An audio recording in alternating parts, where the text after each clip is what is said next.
On attaque le troisième Pérec de Makot, donc Daf Yud Gimel Amoud Aleph. Allez, venez, on, on attaque la Mishnah. Alors, oui, il y a une introduction dans le Kéati qui est intéressante. Je vous la dis rapidement parce il fait une synthèse intéressante sur ce Pérec-là, comme son nom l'indique, Eluhen Alokim. Voici ceux qui sont Lokim. Voici ceux qui sont sujets à Malkout, ceux qui subissent la peine de Malkout. Je voudrais juste vous dire ce que ramène le Kéati. Le Kéati, dans son introduction, il ramène des choses intéressantes. Bon, ce pérec, donc voilà, comme je viens de vous le dire, hein, il est, comme son nom l'indique, c'est les cas de Chiyuv Malkout. Donc Malkout, il faut savoir, c'est la peine la plus fréquente concernant les onashim, concernant les peines que la Torah prévoit. Il y a trois catégories de Chayivé Malkout. Il y a trois catégories d'individus qui sont concernés donc par la peine de Malkout. On va les voir au fur et à mesure.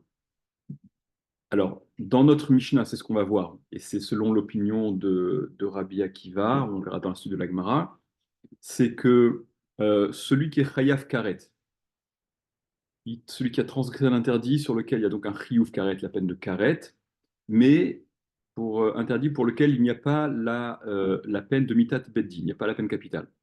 Par exemple, quels sont les cas de Karet? Un interdit, consommation de Chametz à Pessah. Ok? Tu ne dois pas consommer de Chametz à Pessah, c'est un cas de Chiyuv Karet. Melacha Yom Kippour, c'est un cas de Karet. Si la Atra'a, si l'avertissement avant la transgression, elle a porté sur l'Atra, on a parlé, on a vu ça dans le premier Pérec, hein, le Pérec d'avant, l'avertissement nécessaire pour que la peine puisse être appliquée. Bon, il y a l'opinion, vous vous souvenez, il y a Rabbi Yossi qui lui pense que enfin que la tra n'est nécessaire que les Afrin ben Shogeg les Mézides, mais j'entre pas là-dedans, que la tra n'est nécessaire que pour faire la différence entre celui qui est Shogeg et qui est Mézide. Les Chachamim pensent que la tra reste nécessaire. Donc la atra, l'avertissement, si il a porté sur la peine de Malkout, c'est-à-dire le type il s'apprête à manger du Chametz à Pessah, et on l'avertit, non, ne mange pas le Chametz, parce que si tu manges Chametz, tu seras Chayav Malkout, mis à part le fait qu'il est Chayav Karet, bien évidemment, il subira la peine de Malkout. Euh, ce que la Gemara relèvera, on verra ça rapidement, c'est que ça ne va pas à l'encontre du principe qu'on voit au début de la Masechet, Dalet Amoud Bet, où on apprend du pasouk Keder Ato, quand il s'agit de Malkout, justement. Donc, on va le type, Vayayim Binakot Aracha, etc., celui s'il s'avère, le rachat, s'il s'avère être Hayav Malkout, etc., donc il subira la peine de Malkout. Kederish Ato, selon sa Risha, selon sa mécréance. C'est quoi Kederish Ato, selon sa mécréance? La Gemara fait la dracha, Khamim font la dracha. Hein. Mishum Risha Achat ata mechayvo, ve'iyata mechayvo mishum shte rishayot. Pour une Risha, sur une Risha, mécréance, action mauvaise, faute qu'il a transgressée, tu le rends chayav, mais pas sur deux. C'est-à-dire qu'il y a refus de cumul de peine. Il n'y a pas le cumul de peine. D'accord. On avait vu parler de ça, on rappelait dans Sanhedrin, Kimle Bederaba Miné, on a la peine la plus lourde, etc. Donc, comment se fait-il que dans un cas où il y a un carré, on applique la peine de Malkout, on serait, semble-t-il, en situation de cumul de peine. Donc, c'est ce qu'on verra dans la Gemara. Et la raison pour laquelle il n'y a pas ce problème-là, c'est qu'en fait, Karet saute à partir du moment où le type il fait tchouva. Ok. Donc, puisque la peine de Karet, elle est comme ça, elle est en suspens, elle va dépendre de la tchouva du type. On n'est pas dans Même une en Mésine, situation. hein. Comment? Même en Mésine, le type, il mange Ouais, tout à son. fait. Karet, Derrière, il fait tes choix. Ça n'est que Mézid. Arrête, c'est que. Karet, ça n'est que Mézid. Ah, d'accord. Le Béchogeg, il n'y a shogeg, pas il de est. Karet. Ouais, tout à fait. Ça passe à qui faut.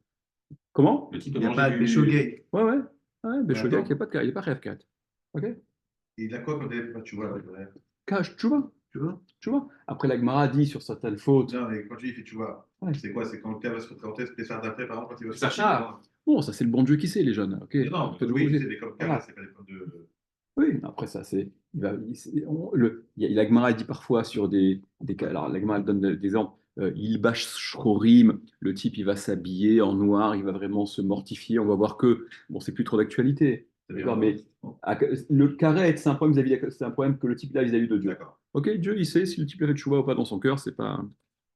Quoi qu'il en soit, donc, première catégorie de malkout, ce sont ceux qui transgressent un lave sur lequel on est chayav karet, mais pas mitad beddin, et qui est également concerné par malkout, s'il a attrait elle posé sur malkout. Pourquoi je dis pas mitad beddin? Parce que ça aussi sera l'objet, on verra, ça va être une marloquette. On verra qu'il y a trois opinions il y a trois opinions, ça va être Rabbi Akiva, Rabbi Yitzhak et Rabbi Ishmael, si je ne dis pas de bêtises. D'après Rabbi Ishmael, bon, je ne vais pas m'étendre, on verra ça dans la Gemara quand on y arrivera, je ne vais pas parler de ça maintenant.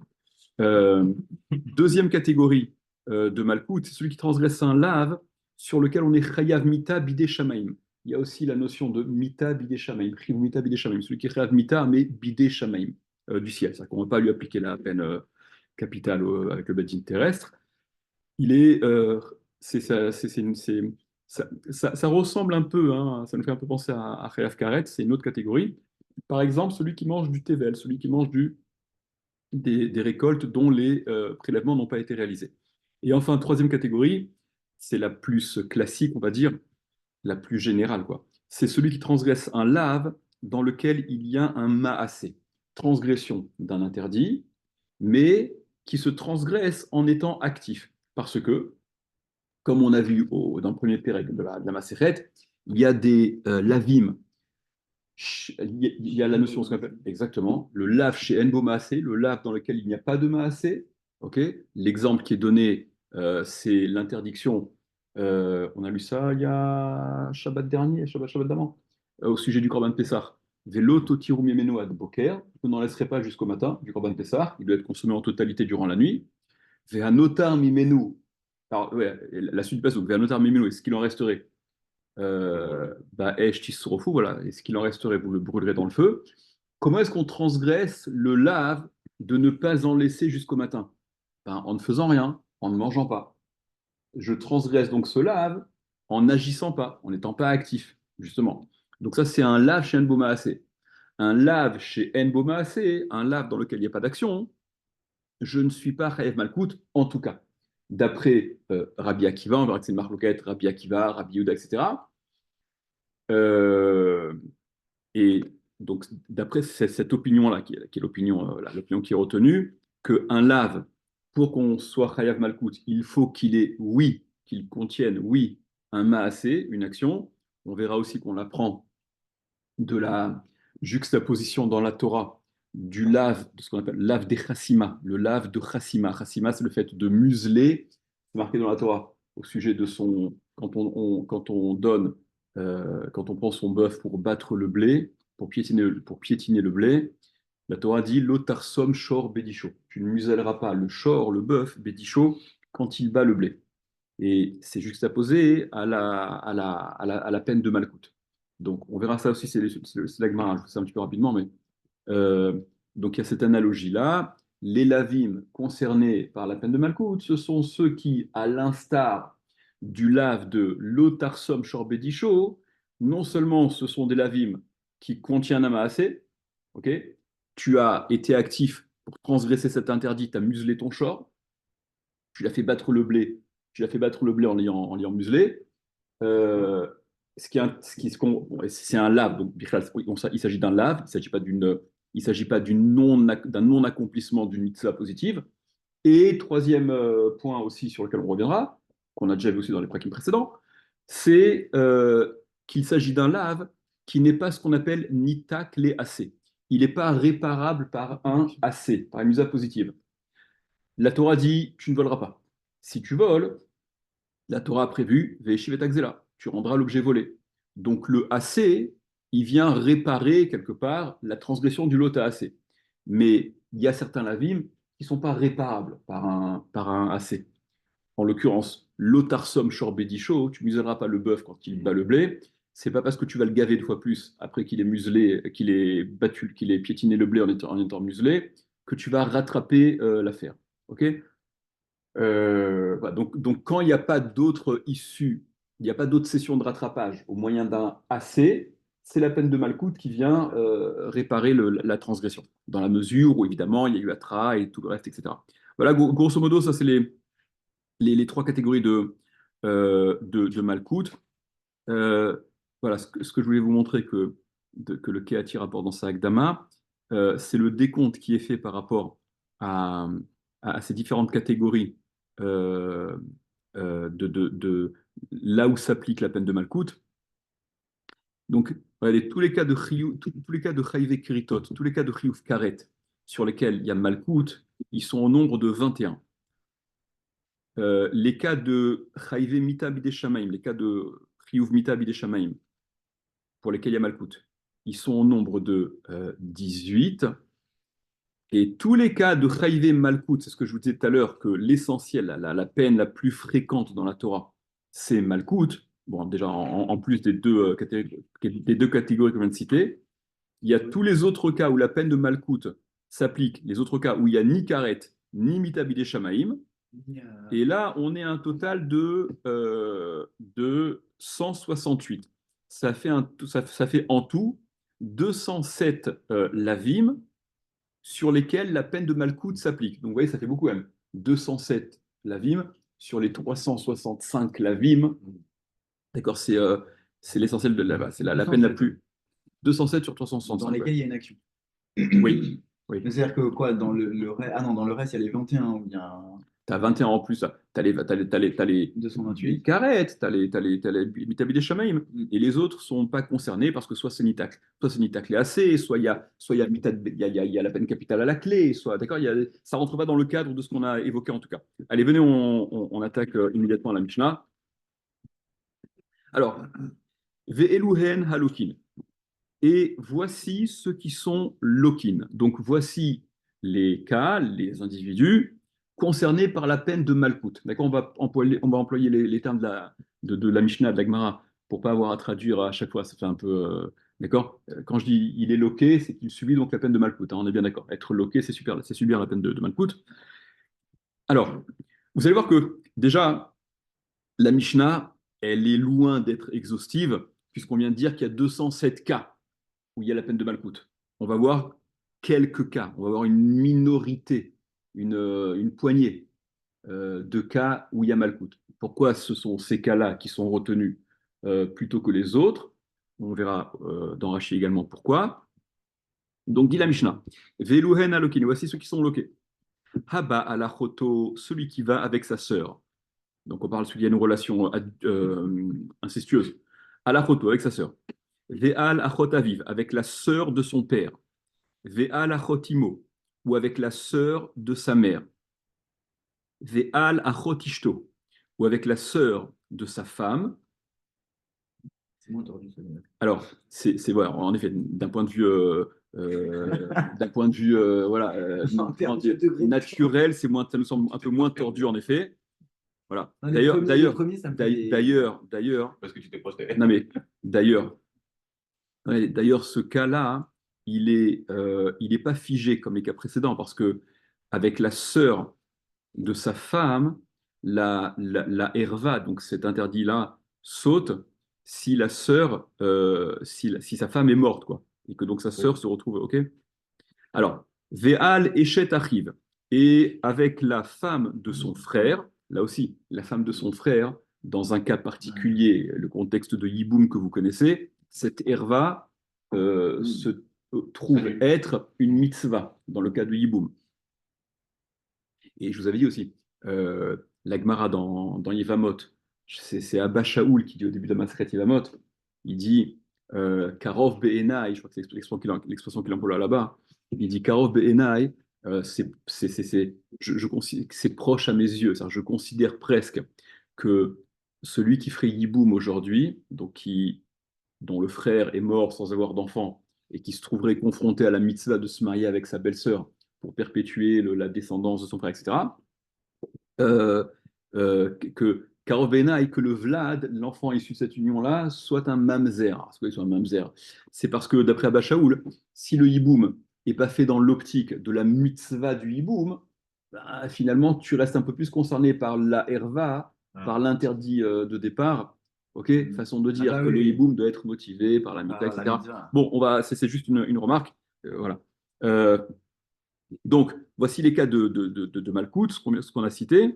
Ve'al Eshet Achi Aviv, et celui qui irait avec la femme du frère de son père, sa tante. Ve'al Anida, et celui qui est avec une Nida, une femme qui est Nida. Alors, prenez Rashi au fur et à mesure. Regardez un doigt sur Rashi, un doigt sur la Mishnah. Rashi dit Elouana Lokim, voici ceux qui sont Lokim. Elou Lavdavka. Ceux-là, Lavdavka, c'est pas précisément cela dans le sens exclusivement cela. Des Tana Veshier Lokin Tuva. Parce que le Tana, il a enseigné, voici ceux qui sont Lokim, qui ont Malkout, mais il a laissé de côté beaucoup, la majorité, l'écrasante majorité des cas de Malkout. Et là, pourquoi on a relevé cela? Seulement, Tana Chayvekritot, il a enseigné donc le Tana, les cas de Chiyuv Karet. Là, ce dont on vient de parler, ce sont des cas de Chiyuv Karet. Les Hashmo Inan, pour nous faire entendre, pour nous apprendre, Deyesh Malkut Bechayvekritot, qu'il y a la peine de Malkut dans les cas de Chayav Karet, que ça n'est pas exclusif. Karet n'exclut pas la peine de Malkut, ce que je vous ai dit dans l'introduction, ok, ce sur quoi on reviendra dans la Gemara après. On n'est pas concerné par le problème de double peine, de cumul de peine. Alors, gardez un doigt sur Rashi et revenez à la Gemara, à la Mishnah, s'il vous plaît. On continue. Almana les Ah, Kohen. exactement. Almana les Kohen Gadol.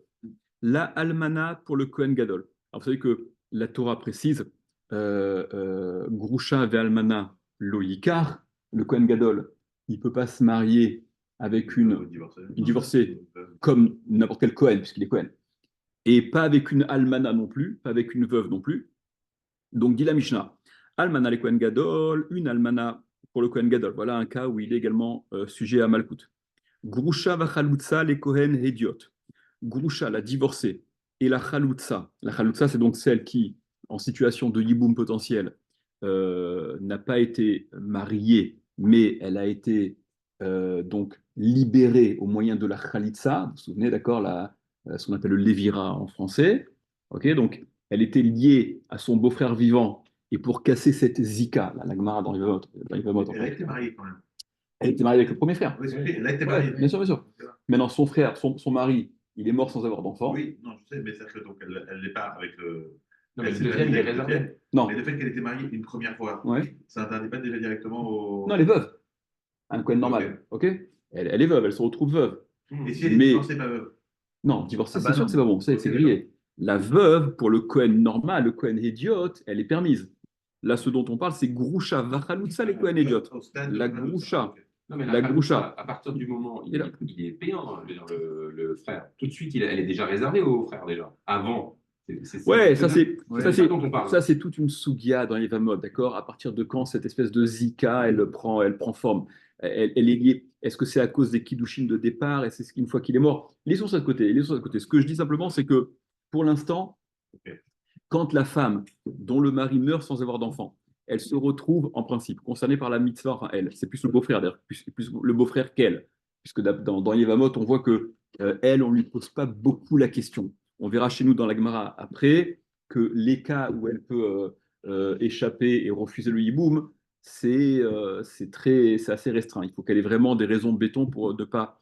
Mais quoi qu'il en soit, quand elle est donc confrontée à cette mitzvah-là, et que le beau-frère décide de ne pas se marier avec, et donc il la libère parce elle est tenue, elle ne peut pas sortir et elle ne peut pas se marier avec qui bon lui semble sous prétexte qu'elle est veuve de son premier mari, parce que dans ce cas de figure particulier, il y a cette fameuse zika dont je vous parle, il y a cette espèce de lien qui doit être cassé pour qu'elle puisse à nouveau être libérée et se marier avec qui bon lui semble. Ce lien est cassé par la Khalitsa. Donc, cette femme qui est appelée Khaloutsa, dans la Mishnah dit que Grusha va Khaloutsa, une divorcée et une Khaloutsa, les Kohen idiotes pour un Kohen idiote, pour un Kohen, donc un Kohen normal, est sujet donc à la peine de Malkout. Et là aussi, regardez, là aussi c'est intéressant parce que, reprenez Rashi. Alors, on s'était arrêté au début, à la quatrième ligne en haut de Rashi. On reprend d'abord par rapport au Kohen Gadol. Donc, Rashi, il explique pourquoi on a enseigné ces cas de Malkout puisqu'ils sont une infime minorité par rapport à tous les cas dont parle la Torah. Donc, première chose que Rashi a expliqué, c'est que il y a déjà le chidouche, que les lavim concernés par la peine de karet, ils sont également concernés par la peine de malkout. Poursuit Rashi, Vetana Almana, parce que là, Almana Vegrusha pour un Kohen Gadol enfin, Almana pour le Kohen Gadol, Grusha, etc. pour le Kohen Idiot, c'est pas du karet, là, c'est un lave.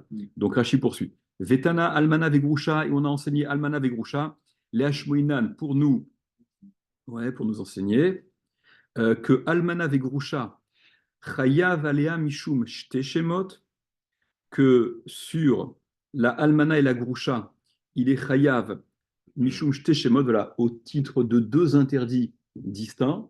Le Kohen Gadol, qui se marierait avec une femme qui est non seulement Grusha, mais également Almana, il a transgressé ces deux interdits-là. Okay, c'est pas un package, etc. Voilà, après Rashi parle encore de la suite. Mais regardez, juste sauter un peu Rashi et passer directement à. Allez, passer directement le Rashi. Madame prochaine. Ouais, mais c'est pas celui que. Attends, Rashi ne Je- suit je- pas l'ordre ou quoi? Ouais. Attendez, venez, on continue la Mishnah. Excusez-moi, venez, on continue la Mishnah, on revient sur Rashi après. Voilà, c'est ce que donc la Mishnah disait. Donc on dit Almana le Kohen Gadol, la Almana pour le Kohen Gadol, la veuve donc pour le Kohen Gadol, ça c'est Malkout, Grusha va Chalutza le Kohen Idiot, la Grusha la divorcée et la Chalutza pour le Kohen Idiot, c'est également Malkout. Mamzeret Venetina les Israël, une Mamzeret c'est donc celle qui est née d'une union d'une des Harayot, que ce soit une Mamzeret ou un Mamzer, c'est la même chose. Hein. Venetina les Israël, c'est ce qu'on va dire juste après. Netina, ce sont, vous vous souvenez, c'est les Netinim, ce sont les Givonim, qu'on appelle dans le Nach les Givonim, l'épisode avec dans Yoshua, quand les Bnei Israël rentrent en Israël et qu'ils vont conquérir Israël, il y a une des peuplades d'Eretz Israël qui va se faire passer pour un peuple qui vient de très loin, ils se sont vêtus de vêtements usés, ils ont pris du pain qui était rassis, etc., parce qu'ils avaient peur d'être victimes de la guerre que Yeshua menait contre les habitants d'Eretz Israël, de Eretz Canaan. Et donc, ils vont faire, ils vont raconter qu'ils sont venus de très loin parce qu'ils ont entendu et qu'ils veulent intégrer ce peuple, etc. Et Yoshua va sceller une alliance avec eux. Ensuite, le subterfuge, il va être mis à découvert. Mais Yoshua, par souci de ne pas faire de Chilou Hashem, parce qu'en principe, c'est un des peuples contre lesquels il devait mener la guerre. Enfin, d'après le Rambam, on laisse le choix, on propose. Tu pactises ou tu t'en vas, ou si t'es pas, ni c'est la paix, ni la paix, ni tu t'en vas, ben ça va être la guerre. Et donc, bien qu'il se soit fait rouler Yehoshua et les Bnei Israël par les Gibonim, pour pas faire de Chilul Hashem, puisqu'une alliance avait été scellée, Yehoshua, il les accepte, et il va simplement leur imposer d'être Chotve Etzim, des Shoave Maïm, d'être des coupeurs de bois et des puiseurs d'eau. Quoi qu'il en soit, donc la suite de l'histoire hein, là-bas, c'est que donc on les appelle les Netinim, ceux-là. Ils sont concernés, ils sont concernés par le lave de la Torah de l'otitraten bam. Tu ne pourras pas te marier avec cela. Alors, donc une mamzeret, une fille qui est issue d'une relation de harayot, des cas donc interdits par la Torah, les incestes ou d'autres relations interdites. Hein. Et une netina donc de cette peuplade-là, les Israël pour un Israël, ça c'est aussi Malkout, puisque c'est des Lavim, tout ça. Bat Israël et Natin ou le Mamzer. Et à l'inverse, que ce soit une fille d'Israël qui irait avec un Natin ou avec un Mamzer, voilà, sujet à Malkout également. Almana ve Grusha. La Almana et la Grusha, pour un Kohen Gadol. Chayavin alea mishum shte shemot. Le bet, c'est quoi? C'est ouais, ça. La Almana et la Grusha, on est chayav sur elle au titre de deux intitulés différents. Okay, il y a un lave qui cible la Grusha et un lave qui cible la Almana. Donc le Kohen Gadol qui se marie, on verra dans Rashi, qui se marie avec cette femme qui a la double casquette, il transgresse les deux interdits. Et ça veut dire quoi? C'est-à-dire que par rapport à ça, il y a déjà deux malcoutes. En fait, on verra dans la, en réalité, mais bon, on ne s'intéresse pas à ça maintenant, mais il transgresse même le lave de vélo yechalel, et il ne profanera pas. Mis à part le fait qu'il transgresse le grusha valmana lotikar, une grusha, une almana, tu ne prendras pas, donc il peut se marier avec. Il est donc chayav et pour la grusha et pour la chaloutza, ça fait déjà deux malkoutes, mais il transgresse aussi le vélo yechalel. Il ne profanera pas, il ne va pas profaner sa qualité de Kohen Gadol, et donc là aussi, il y a malkout qui vient se cumuler, mais ce n'est pas notre sujet. Grusha vachalutza, hein. Par contre, Grusha vachalutza, hein, la femme qui est Grusha et Chalutza, elle aussi, elle cumule les deux. Elle a subi une Khalitsa, ou une Grusha, elle a été divorcée. Et ensuite, une fois remariée, son mari meurt, n'a pas d'enfant, donc elle est confrontée au Yiboum et elle subit la Khalitsa.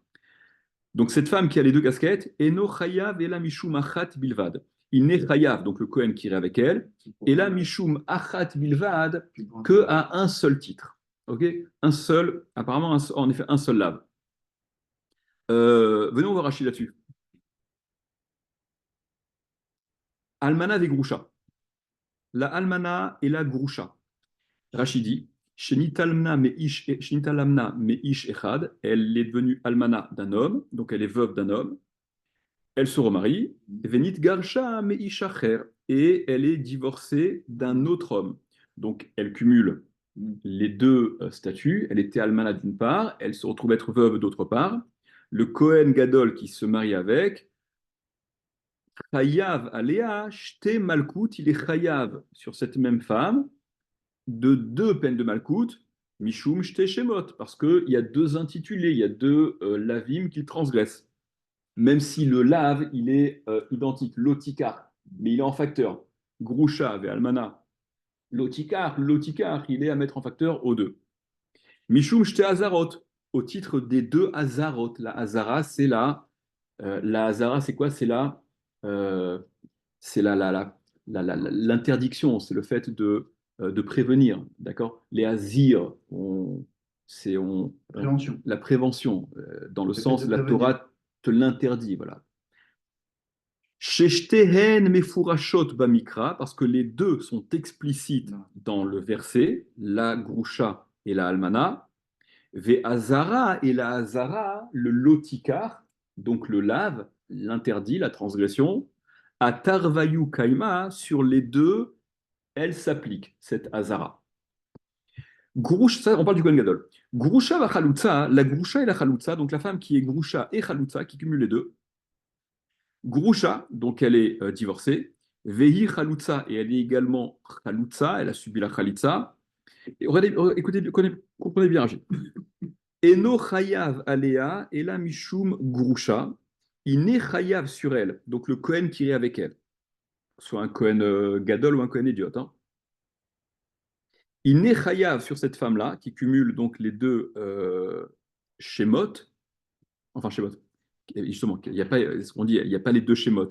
Celui qui va avec une femme qui est Grusha et Chalutza, et no Chayav Alea, il n'est Chayav sur elle. Et là, Mishum Grusha, que au titre de Grusha, que par rapport à son statut de Grusha de divorcé, chez Chalutza, parce que la Chalutza est Naktuva, elle n'est pas écrite explicitement, c'est-à-dire la Torah n'a pas explicitement interdit la Chalutza au Kohen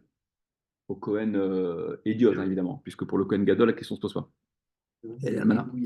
Et là, miribouya maïtinan là, mais c'est d'un ribouille qu'on l'apporte, c'est-à-dire quoi? Mais c'est littéralement, d'un surplus.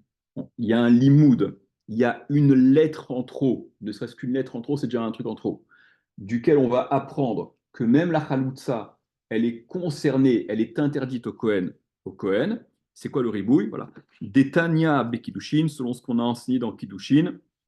Grusha, quand la Torah elle te parle de l'interdiction de la Grusha pour le Kohen, la Torah dit non, non, non. Grusha, en y est la Grusha, je n'ai que la Grusha. Seule la Grusha semble interdite au Kohen.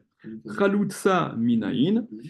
La Chalutza, d'où sait-on qu'elle est également interdite au Kohen? Talmud Lomar, c'est ce que vient apprendre. Veisha. Il y a le mot Veisha, le vav du et la femme Grusha, et la femme. il n'y a pas marqué Isha Grusha, il y a marqué Ve-Isha. De ce Vav en plus, c'est la drache là-bas dans Kiddushin, de ce Vav en plus, on apprend que ça vient inclure une autre catégorie de femmes. Et c'est quoi la femme qui ressemble un peu à une Grusha, mais qui n'est pas Grusha? Khalitsa. C'est la Chaloutsa. Elle a, elle aussi, subi cette espèce de, Le semi-divorce. si tu veux, d'accord, c'est un semi-divorce. C'est-à-dire que pour être libérée et pouvoir se marier avec qui bon lui semble, elle a besoin de casser cette fameuse zika, ce lien dont on parlait. Et donc, c'est voilà, c'est ce qui ressemble. On fait plus Donc, du tout ça de nos jours. Cette Bien sûr, bien procédure. sûr, bien sûr que si. Bien sûr que si. Bien Et sûr si que tu si. la fais pas, si tu le Non, fais pas, mais et si tu fais pas, et si tu t'allumes du feu Shabbat, tu fais un interdit. Là, au contraire, aujourd'hui, c'est quand Rahman al-Itzlan, ces cas se présentent, c'est plus la Khalitsa qui va être faite que le cas de Yiboum. Le Yiboum, il est quasiment, presque quasi révolu. Venez, attendez. Donc, regardez ce que dit Rashi. Rashi, il dit celui qui va avec une femme, qui est donc Grusha et Chaloutsa, puisque le lave de Chaloutsa n'est pas explicite dans la Torah concernant le Kohen Idiot, il ne sera Chayav qu'à un seul titre, qu'au titre de Grusha. Parce que le titre, la Chaloutsa, elle évidemment est inclus dans la Grusha. C'est pour ça que même s'il va avec une femme qui cumule les deux historiques, quoi, qui a les deux casquettes, le Kohen ne sera chayav qu'à un seul titre. Regardez Tosot, Grusha. Grusha vachalutza, eno chayav ela achat, ine chayav, donc qu'à un seul titre, qu'une peine de malkout. Pire, Shakuntra, s'il a expliqué Rashi, Mishum Grusha, au titre de Grusha, il n'est chayav que par rapport à la transgression de Grusha, des Chaloutsa, parce que le caractère Chaloutsa, Maïtela, on l'apprend, Mi Veisha, des Isha Groucha. ouais, non, juste le petit là. Voilà. On l'apprend du fait qu'il soit écrit dans la Torah, Veisha Grusha, donc ce qu'on a dit juste avant dans Rashi, de la formulation de la Torah Veisha Grusha. D'accord, c'est de là qu'on l'apprend, c'est pas explicite, on le déduit de cette formulation de la Torah. Dis Tosfot. Comment est-ce que vous comprenez déjà de Rashi, qu'en est-il si le Kohen, idiote, le Kohen normal, il se marie avec une femme qui n'est pas Groucha, mais qui est Chaloutsa, qui n'est que Chaloutsa? Est-ce qu'il est concerné par la peine de Malkout, oui ou non? Regardez, allez, c'est la déduction de Tosfot. Regardez. Tosfot disent, Mashma et Piroucho, il en ressort de l'explication de Rashi, des Bechaloutsa les que si elle n'est que Chaloutsa, cette femme, elle n'est pas divorcée, elle est que Chaloutsa. Ika Malkes de Oraïse, il y a Malkout de Oraïta, il y a oui la peine de Malkot de Oraïta, la peine de Malkout de Oraïta, parce que la Chaloutsa, tu l'as déduit de Groucha. Quand la femme, elle est Groucha va Chaloutsa, puisque l'intitulé, il est le même, tu ne vas pas le diviser. L'intitulé de Chaloutsa, il est noyé dans l'intitulé, dans l'expression de Veisha Groucha. Mais quand la Groucha n'est pas là, la Chaloutsa, elle émerge, elle est mise à découvert. Donc elle est concernée parce que la Torah parle. Seulement la Torah n'en a pas parlé explicitement, mais on le déduit au moyen de cette dracha. Donc il n'y a pas de raison, quand c'est le même lave, elle est enfouie, elle est mise en silence par rapport à Groucha. Quand la femme elle a les deux casquettes, c'est d'un seul et même lave. Je vais pas le diviser en plusieurs. Ok, mais quand la Groucha n'est pas là, ça laisse la place à l'expression de la Chaloutsa. Donc, dit Tosfot, de Rashi, il en ressort. Et c'est vrai que de Rashi, on a l'impression que bon, c'est un limoud de la Torah. Ok, la Chaloutsa, elle n'est pas marquée explicitement. On le déduit de Veisha Groucha. Sous-entendu, bon, c'est un truc de la Torah. Donc, si le Kohen il va avec une femme Groucha, une femme qui est Chaloutsa, qui n'est que Chaloutsa, il est aussi concerné par le lave de la Torah. Il a aussi transgressé le lave de la Torah. Et donc, il est aussi sujet à la peine de Malkout. Donc, c'est ce que Tosfot disent, Mashma les pirouchos de Rashi. Et dit Tosfot, Veze Eno. Il dit, mais ça c'est faux. Deha Amrinan Beperek Asara Yuchasin, puisqu'on dit dans le Perek Asara Yuchasin, c'est la Gemara dans Kiddushin, à Badafaim Chet, que Chaloutza des Rabanan. On dit que la Chaloutza, elle est des Rabanan.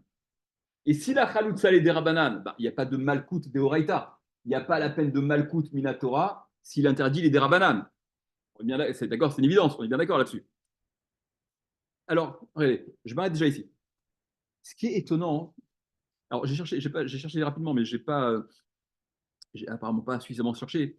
Ce qui est étrange, c'est que, enfin, ce qui semble étrange, c'est que Rashi là-bas, dans Kiddushin, d'Afaïn Chet, il dit lui-même, les fourraches, que la Chaloutza est des Rabanan. Tosfot accuse Rashi de comprendre que la Chaloutza, elle est Deoraita, ok, de la façon dont Rashi présente les choses. Et en effet, Rashi présente les choses comme on l'a dit, c'est un limoud de Veisha, Grusha, etc. Et donc Tosfot accuse Rashi de dire que, d'après Rashi, la Chaloutza, elle est Deoraita. Donc si le Kohen s'est marié avec une femme qui n'est que Chaloutza, il a aussi la peine de Malkout. Mais pourtant, Rashi, là-bas, dans cette Sugia, dans Kiddushin, il dit, mais fourrache, qu'elle est des Rabanan, la Chaloutza. Alors, ce que j'ai vu ramener, c'est au nom du Tzafnat Paneach, que, euh, que Rashi, en fait, ici, en effet, il cite le Limoud et il laisse entendre que la Chaloutza, elle est Deoraita, parce que, d'après Rabbi Akiva, hein, la Chaloutza, elle est oui Deoraita. Contrairement à ce que dit l'Agmara là-bas dans Kiddushin, où c'est pas l'opinion qui dit qu'elle est des Rabbanan, c'est pas Rabbi Akiva, mais d'après Rabbi Akiva, la Chaloutza, elle est oui des Horaïta. Et comme notre Mishnah, là, cette Mishnah dans laquelle on est, on va voir qu'elle va être établie comme Rabbi Akiva, hein. Alors ici Rashi, il explique selon l'auteur de la Mishnah, en l'occurrence Rabbi Akiva. Continuons Tosot. Donc Tosot disent Vea deleel tana chalutza. Et ce qu'en haut on a enseigné, et la chalutza, agav grusha tanya. En fait, on a enseigné grusha vachalutza. La chalutza, on l'enseigne avec la grusha. Et en fait, voilà. Et en fait, vous vous rappelez même la première Mishnah du Perek Bichlal, la première Mishnah de la Masechet Bichlal. D'accord? C'était Ketzad Aïdinasim Zomin, Medin Obishploni, Shuben Grusha Ben Chalutza. D'accord? Là, on témoigne sur un Kohen qui est fils de Grusha de Chalutza. Bon, là-bas, c'est un peu différent parce que tu l'invalides de toute manière, quoi. Mais en tout cas, Distosphot, la raison pour laquelle on l'enseigne, Ve'adel Tana Chalutza, Agav Grusha, on enseigne Chalutza, donc accessoire à la Grusha. Tania. Voilà, donc pourquoi est-ce qu'on enseigne? Donc pourquoi, si c'est pas de Horaïta, pourquoi est-ce qu'on enseigne? Donc Tosot, il demande, mais Tosot sont embêtés. Tosot disent maintenant, chez nous, maintenant, moi je suis en train de dire que c'est des Rabbanan. Mais alors si c'est des Rabbanan, pourquoi on dit Velouen Alokin, voilà ceux qui sont sujets à Malkout, on est sujet à Malkout que si on est des Horaïta. Et moi, Tosot, je suis en train de vous dire que la Khalsa est des Rabbanan. Donc j'ai un problème dans ce que je dis. Il ne devrait pas être sujet à Malkout, ne devrait pas être enseigné. Donc disent Tosot, non, tu sais quoi, c'est Agav Grusha. Ça n'est que accessoirement à la Grusha que la Chaloutza elle est citée. Inami, ou bien, autre réponse, Makat Mardout des Rabanan, il est, oui, concerné par la peine de Malkout, le Kohen qui est avec une Chaloutza, bien que ce ne soit que des Rabanan, mais de quelle peine de Malkout s'agit-il? Il s'agit de la peine de Makat Mardout. D'accord? Makat Mardout, c'est le terme, l'expression qui désigne la peine de Malkout des Rabanan. D'accord? Quand ce n'est pas des Horaïta. Ubea qui il a mis des Rabanan. Ubea qui viennent. Ubea kevan de higam grusha lokeba Malkout des grusha. Et dans notre cas, nous, puisqu'elle est également grusha, il est également loqué sur Malkout de grusha chez des Horaïta. Velolake makat mardout des Rabanan. Et si il s'agit d'un cas où donc la femme elle cumule les deux, il ne va pas être loqué au titre de Malkout Deoraita pour la Grusha et Makat Mardout pour la Chaloutza des Rabanan.